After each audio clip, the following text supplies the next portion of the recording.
Hey, what's up, guys? We're back with another Mage Tower Challenge video. This time is going to be the Resto Druid. Uh, this video, we're going to talk about the fight mainly and what kind of things that you can get as far as consumables that are going to help you out, uh, trinkets, and gear and so forth. It's pretty much the same as my other videos, so if you've watched them by chance, then it's kind of in line. A couple little variations, but it's definitely not going to be a what talent you need to take and here's how you need to play the class and stuff. Maybe just a little bit, but this is coming from a place of somebody that's never played Resto Druid until this. So it's not necessarily going to be perfect as far as rotation and what spells to use and things like that, just because I don't play the class. I've literally only played it so I could complete the challenge. So it may be beneficial to some people that see it as, hey, I've never picked up the class and I want to try the Mage Tower challenge.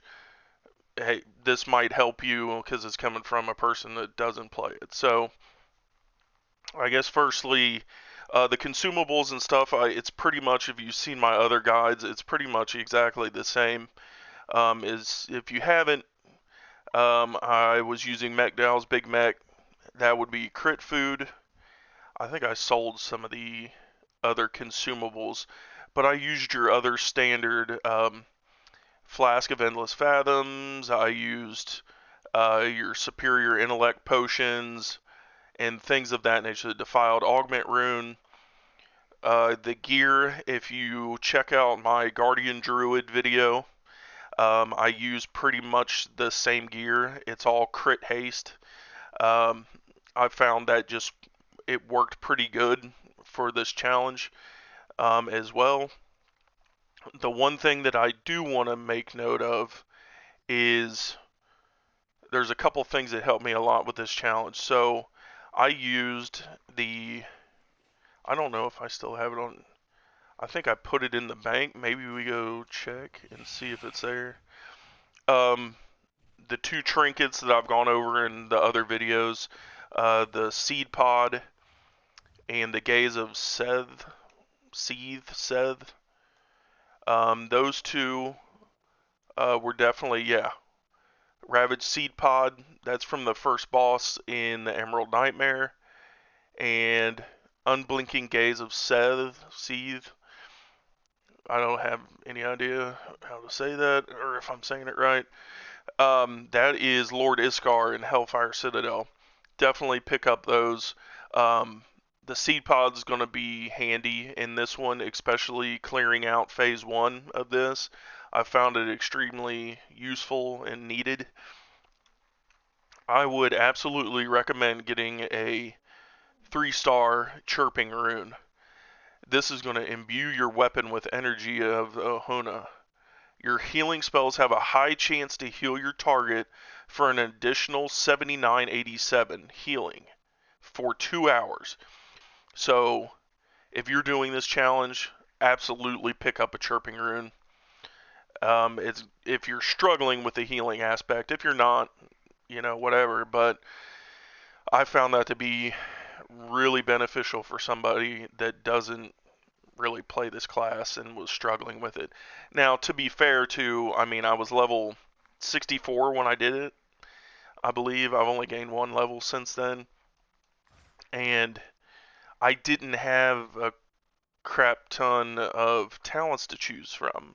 I've still got a few talents out there that I couldn't pick up, but this is essentially the build I picked up. Now, again, this might not be the best thing. I'm not familiar with Resto Druid, so it is what it is. Cyclone, definitely a must. It helped me a lot. Um, Typhoon, definitely. Um, Reduces the cooldown of Typhoon by 5 seconds. Yep. And let's see. Yeah, Ursol's Vortex for sure. I took Adaptive Swarm. that was pretty good. Other than that, I think it's kind of a standard. I've seen a lot of builds that had like Flourish. I just took Verdant Infusion. Swiftman no longer consumes a heal over time effect just because I was inefficient at healing and needed all the help I can get. And yeah, everything's kind of geared toward efflorescence. Yeah, kind of AoE heal and stuff like that. I made sure to take. I found in the fight I needed them. Um, I didn't take Convoke the Spirits. See a lot of people take that. I decided to take the Tree of Life just to help me heal a bit for the NPCs because I was struggling in a certain couple sections, and Tranquility for one of the phases. It helps a lot, even in P1, and there's another phase later on where you get to heal some NPCs. That helps a lot there. So, yeah, that's pretty much that stuff. I'm going to jump into the video and kind of talk over that stuff. And, yeah. Alright, getting into the fight video. I've had to run this again today because I didn't actually have any footage of Phase 1. In the kill video, I start recording on Phase 2 because I was wiping so much in Phase 1. I just didn't want to have, 700 clips of me just wiping over and over and over again. And I kind of just trained myself to just, oh, okay, if I make it past P2, I'll go ahead and start recording. Thankfully, I did on the kill run, because I did have a couple runs where I did make it past Phase 1 and just didn't hit record. And I made it pretty deep into the challenge, so thankfully I did hit record. So on this, I would definitely recommend getting the add-on Decursive. That's the 4 green boxes there that's going to help you decurse your party. From the Arbalest there, the archers have an ability that's going to put a debuff on whoever it hits. It's going to do damage to your party if it hits them to that person. And if it hits you, it's going to wipe your mana. So, you'll see it coming up here, but you want to have Mana Sting hit anybody else but you, essentially. So don't let it hit you. Preferably, you need to put it on Commander Jared or Callie. They seem to deal with the damage better than Granny Marl. Old lady just gets wrecked. If she gets hit by it, it does a lot of damage to her. So, yeah.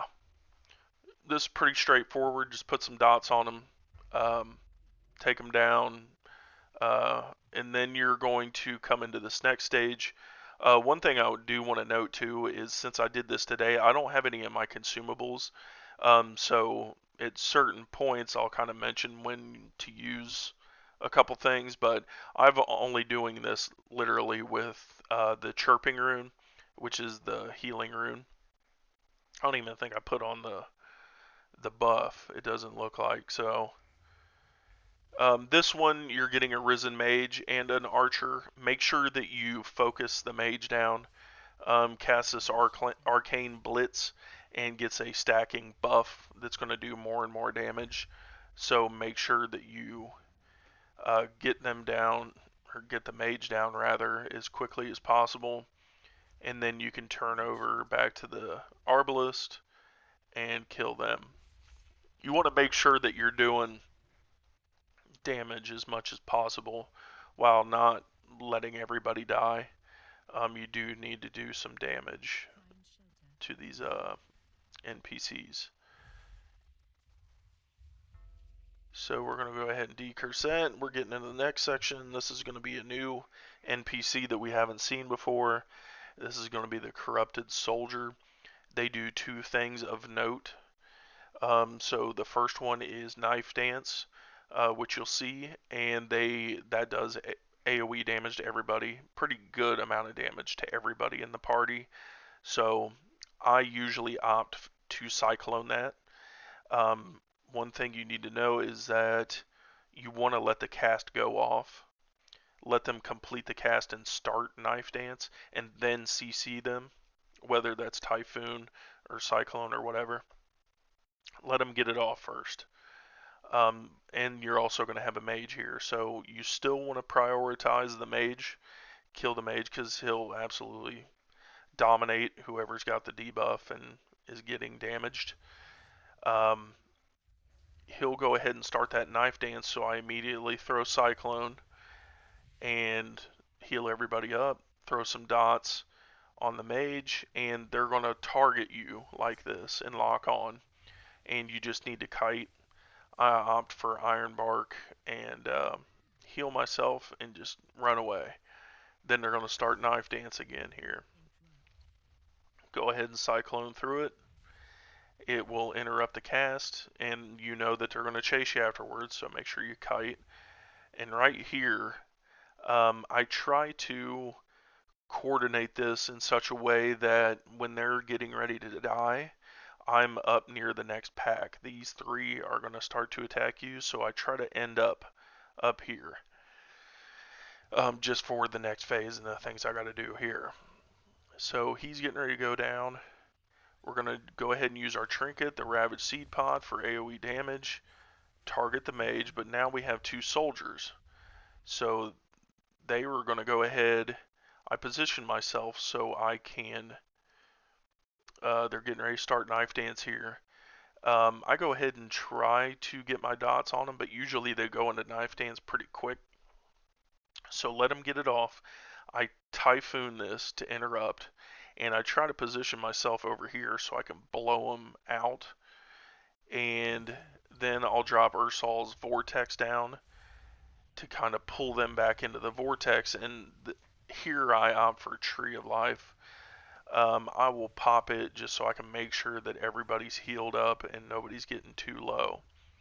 One of them is going to target you, so just, root them in place and try to focus on the one that you're not rooting, the one that's not focused on you, and do as much DPS as that one, as you can.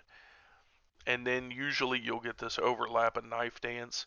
I opted to not Cyclone this one because he was so close to death, so I went ahead and Cycloned this one, so I wasn't getting double the damage to my entire party.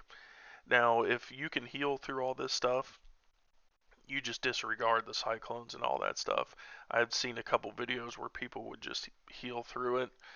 I don't know I don't know if that's like maybe talent or something like that, but I just wasn't able to do it. So this is what I kind of developed that worked for me.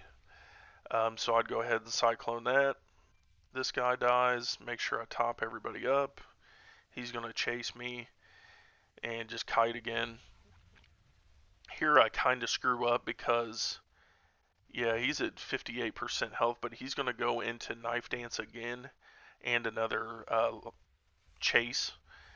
And like I said, I like to try to end up by the next pack, but he does a lot of damage when he's enraged and he catches you like that, so I just opted to run away. But I try to get in there pretty quick and drop the seed pod because it's off a CD. But here we're going to have a soldier, a mage, and an arbalist, archer. And it's kind of a mess just because, you've got this guy doing Knife Dance, and then he's going to start chasing you. The Risen Mage is doing the Arcane Blitz, which is getting a stack, and it's going to do more damage. And then you have the Archer, which is going to just do damage to whoever it's focused on, and it's going to do the Mana Sting. So you really have to be watching for the Mana Sting so you don't get hit and lose all your mana, and that's pretty much game over. And Knife Dance is going to wipe everybody if you just let it full cast. Not necessarily, I mean, I have seen some of them, I guess, where they just heal through that, but I don't know. I'm a mess of a healer, so it just doesn't really work for me. So I usually opt to wait until they get into Knife Dance, Typhoon it, and then try to Entangling Root them. Now, there's a couple ways you could kind of handle this. I've done it a couple different ways. So I've done it where you CC the Arbalist. So you do like cyclones and things like that. That causes your party members to target the other mob. And I've done it the other way where I CC the um, the soldier, so they can't do knife dance and they can't chase you. I think I had more luck CCing the soldier, doing cyclones and tangling roots because it's like kind of one after another. The mana sting is kind of random, and it's just eh. I found that if I could just get rid of the archer quickly, it just helped a little bit. I didn't have to worry about getting hit with the mana sting. There I kind of screwed up. I don't know how the hell Jared didn't die, but um, I try to just make sure that I keep CCing the Risen Soldier. I got Typhoon up, so I knock them out of the way. And I kind of notice that they're, you know, getting pretty low.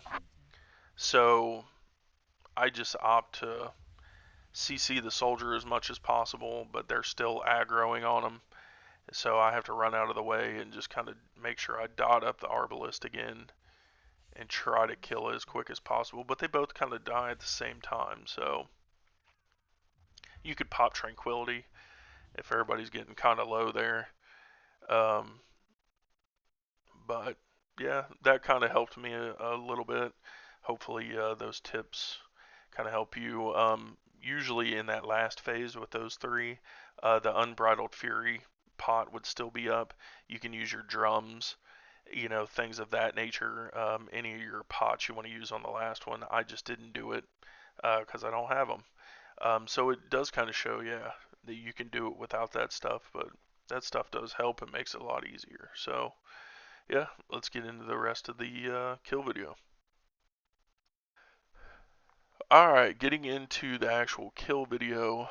I can't remember if I mentioned in the first section, but I recorded this kind of like the Druid Mage Tower one, where I did it under display capture rather than game capture, and it just seems like it kind of kills the quality of it.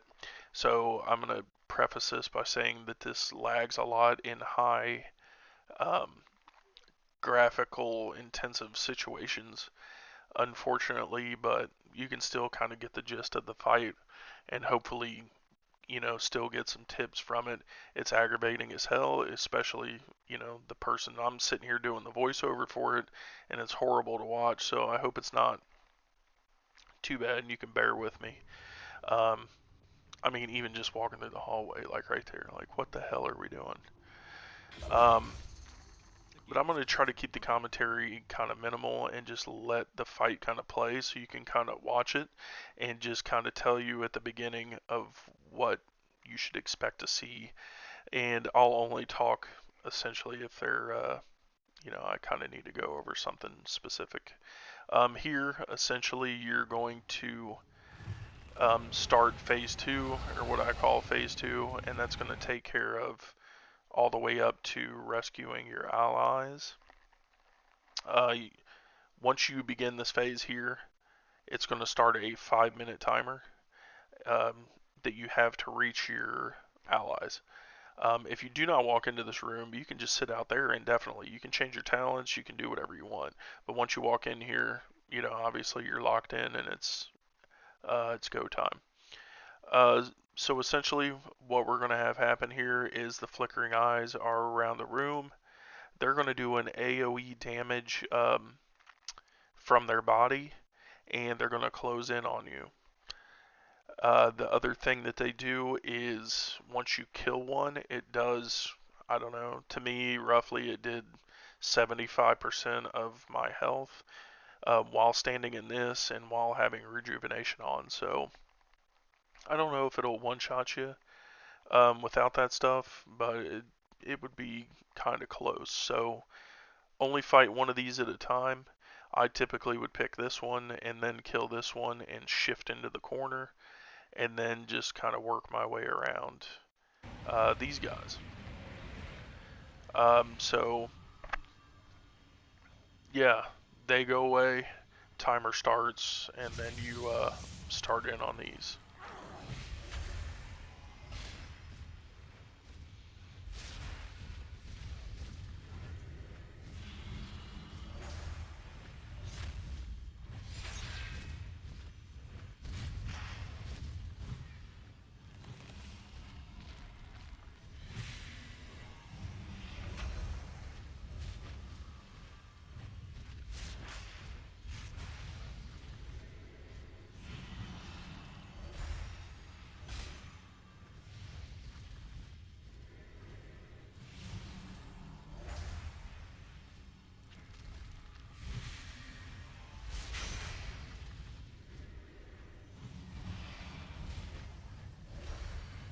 You know, and the bad part is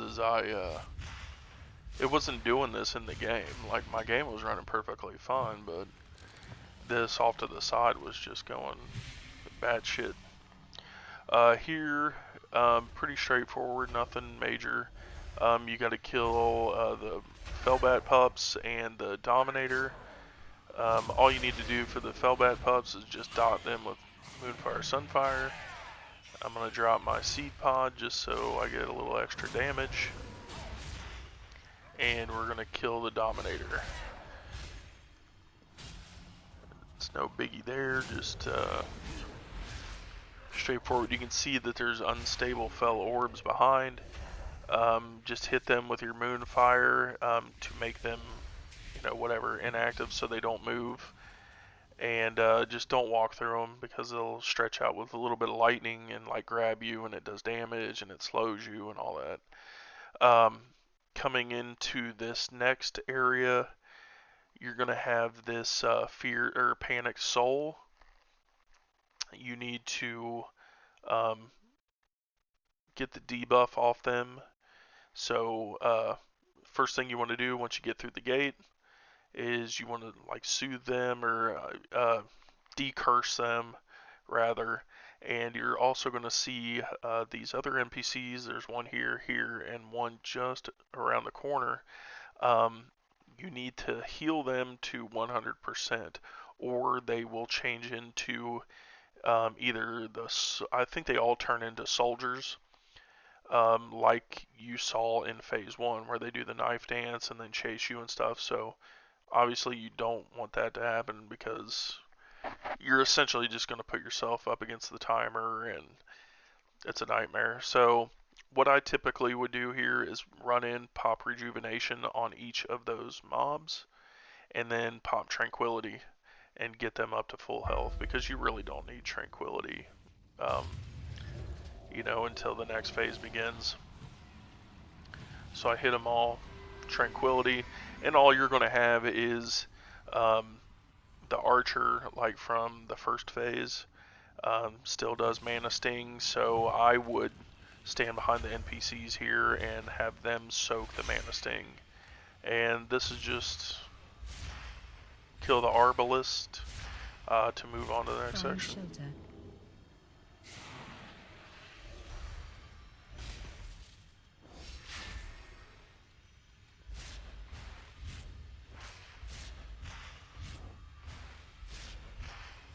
Find shelter.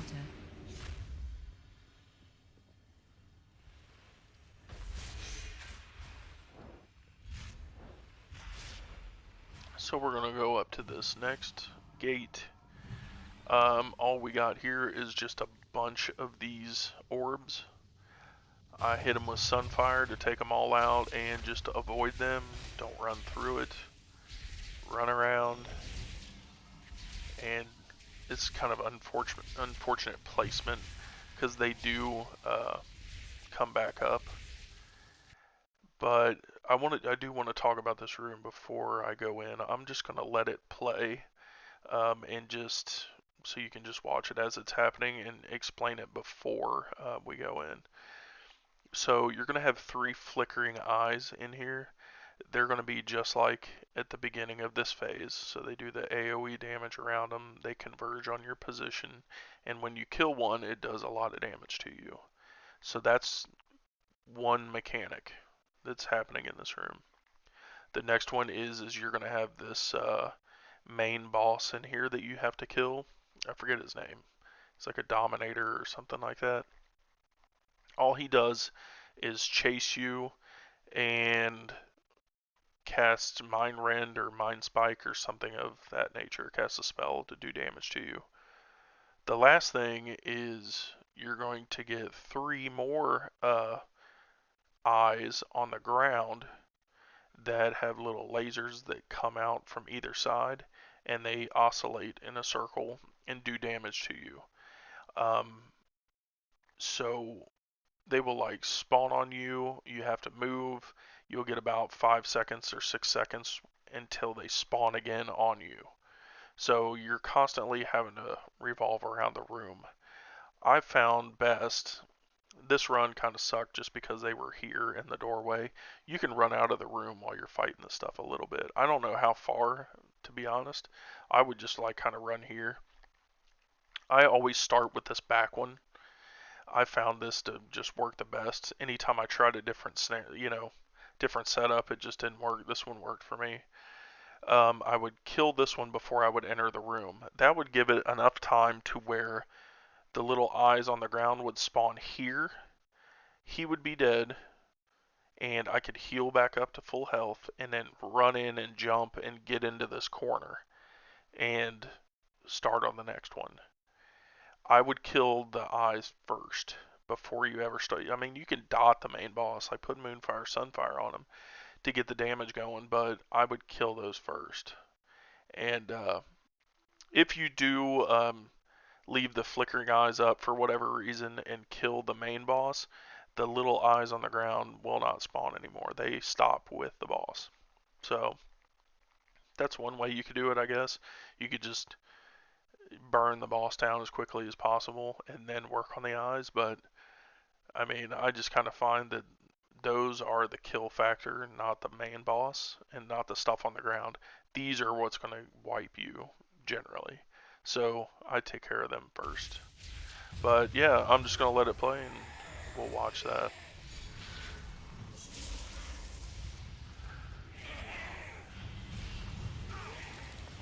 And it's going to lag because there's a lot of stuff going on here and I recorded in the wrong section, but hey ho.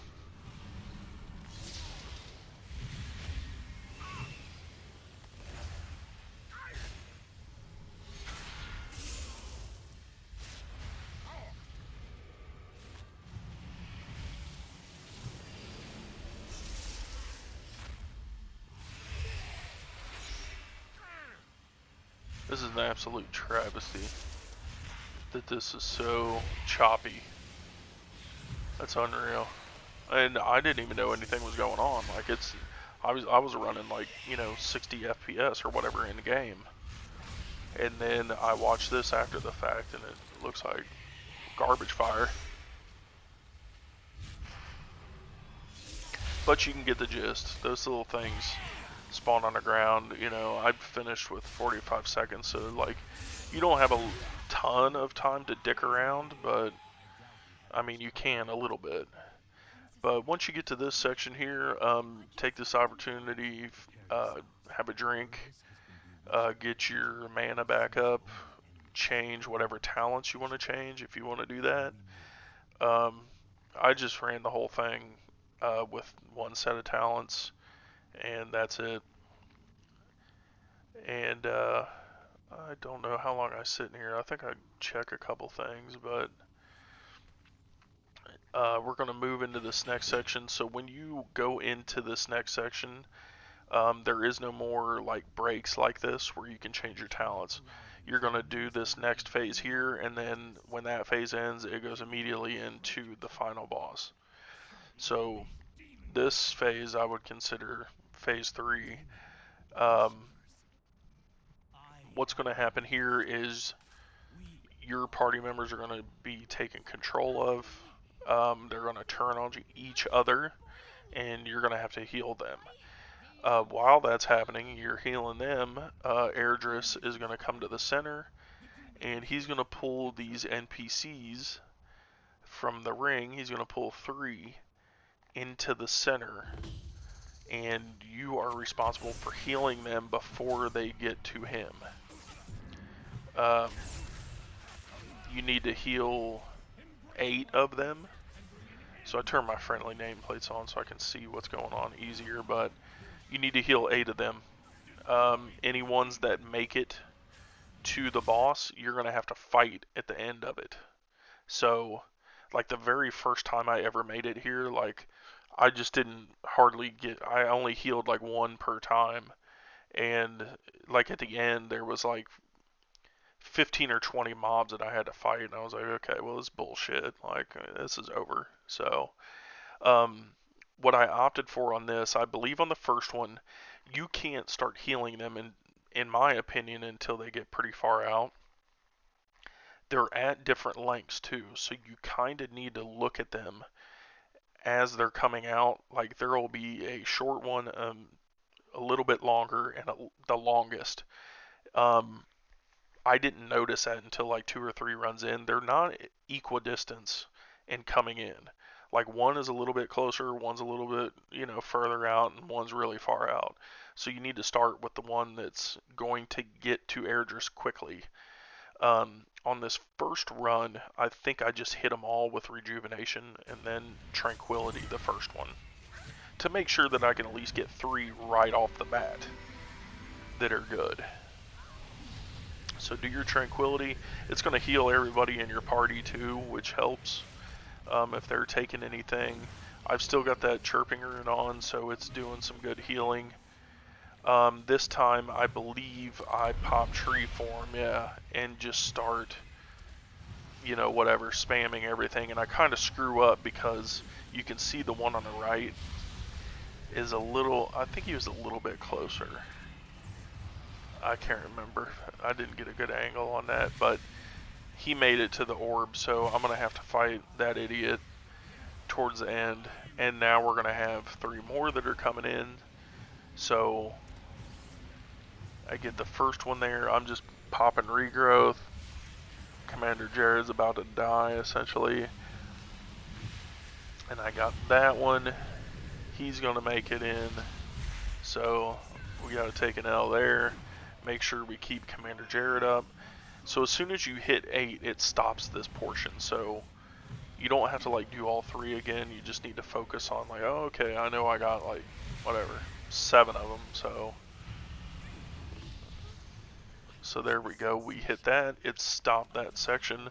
And I'm going to have to face 2 people after this. And I think I get an archer and a soldier. So it's not too bad. I go ahead, and since I used a lot of mana on that, I went ahead and thank God I remembered to drink real quick before combat started. And this is just like P1. Actually, I got a mage and a soldier. So, kill the mage, get the soldier. I use Typhoon on him to interrupt that. Hit him with Entangling Roots. So you need to be aware too, as soon as you kill how many ever you got here, if you got 1 or 2 or 3 or whatever, as soon as you kill the last one, the main fight starts. So I use the opportunity to take off my Chirping Rune because I don't want to have really good healing in this phase. I want as much damage as possible. So I put Shadow Core Oil on. And as soon as the fight starts, we're popping everything. So you want to hit your drums, Unbridled Fury, and put your dots and do as much damage as possible to the boss. You want Airdris dead quickly. That's one of the kill factors of this. So the big things, he's going to jump at you, and he's going to put this shit on the ground here. It's going to slow and do damage to you. So you have to get out of it. It doesn't seem like it. If it does do damage to your party, it's not much. It's definitely significantly reduced from what damage you get. You just want to overlap these. When he's getting ready to jump at you, make sure he overlaps these a little bit. So you're going to have to get in there or stand right at the edge. I'm doing decent damage on him, so I'm not trying to like finagle how we're putting these on the ground. I'm just more worried about keeping my party up. With that being said, you have to do this fight with low HP the whole time. Probably under like 50%, 40%. You need to be low HP. Not enough to where like if you step once into this shit, you're going to die. But I mean, you need to be low because he's going to put Ignite Soul on you. It's a debuff. And it's going to do damage to your party equal to that of what HP you have. So if you have I did a run where I was like full HP, and it just Ignite Soul went off and just killed everybody in one shot. So you have to have low HP for most of this fight. Around 40%. I was just so focused on, okay, let me just make sure I keep my party up, but I need to do as much damage as much damage to Airdris as I possibly can. So unfortunately, I'm getting healed up here, which sucks. But if that happens to you, you're getting too much healing, just run into the shit on the ground and it's gonna kill you. So Ignite Soul's on me. I'm making sure they're staying up. Okay, I'm getting a little 13%. I'm getting a little... Okay. Jared's taking a beating right now. So I drop another seed pod on the ground. Everybody's healed up pretty nice, and I got way too much health. So I stand in there a little bit, get some damage on me.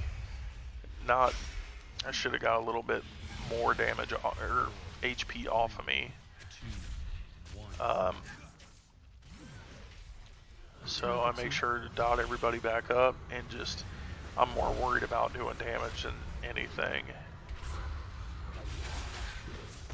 So we jump in the center here. Make sure everybody's as healed as possible. Target you.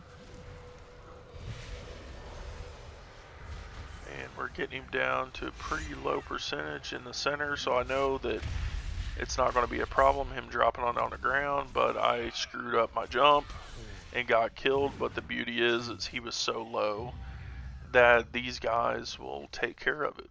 So if you can get him low enough and they have enough health, they'll finish the fight off for you and you still get credit.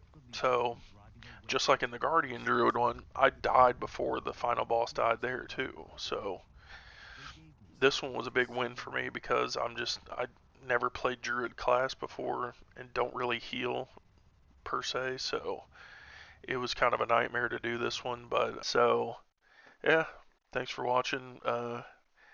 Comment and let me know what you think or anything I need to improve, and yeah, see you on the next one.